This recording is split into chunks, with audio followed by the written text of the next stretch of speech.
Well, you really do get a buzz of excitement every time you come down to the Bramley-Moore site these days, and that's because, as you can see, it's starting to look like a football stadium. Scarcely believable, isn't it, that somewhere in the region of 12 months ago this was literally just another North Liverpool dock, full to the brim with water. Since then we've had deep sea divers, we've had boats in the river, we've had boats in the Irish Sea, we've had mega pumps, and we've had huge compact machines as well. And now we're at the crane phase, and as you can see, these themselves are hugely monstrous constructions. They're playing a massively pivotal role in getting us to where we are now, which is effectively the shell of a football stadium. I'm about to have a word with a crane driver, Michael, to see what life as a crane driver is like here at Bramley-Moore. Michael! Michael! Mike! Michael! Well, if he won't come down, there's only one thing to do.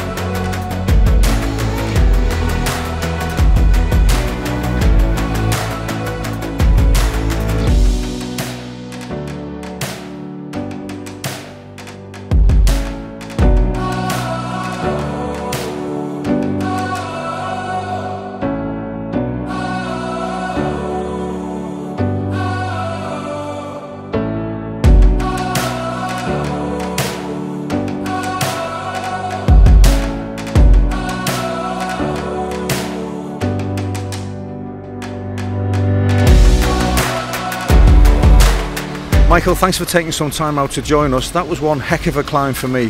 What possessed you to want to be a crane driver? Just like the view. Is it a long process to learn to be a crane driver?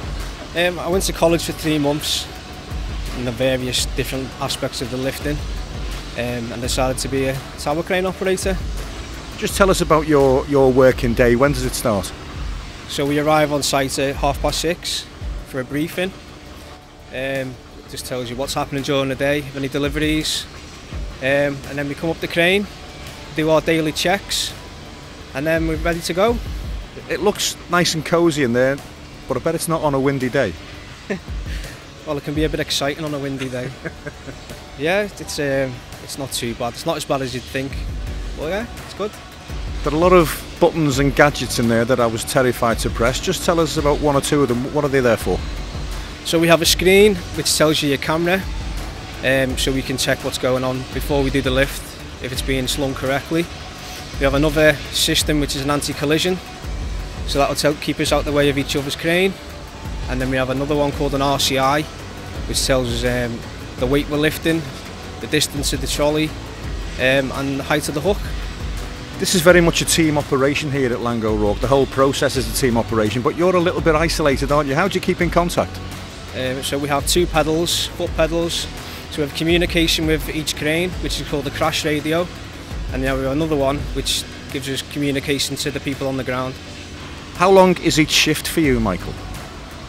So we have 3 drivers to 2 cranes, so one has a morning break, an afternoon break, and we vice versa and swap it round, so it works quite well.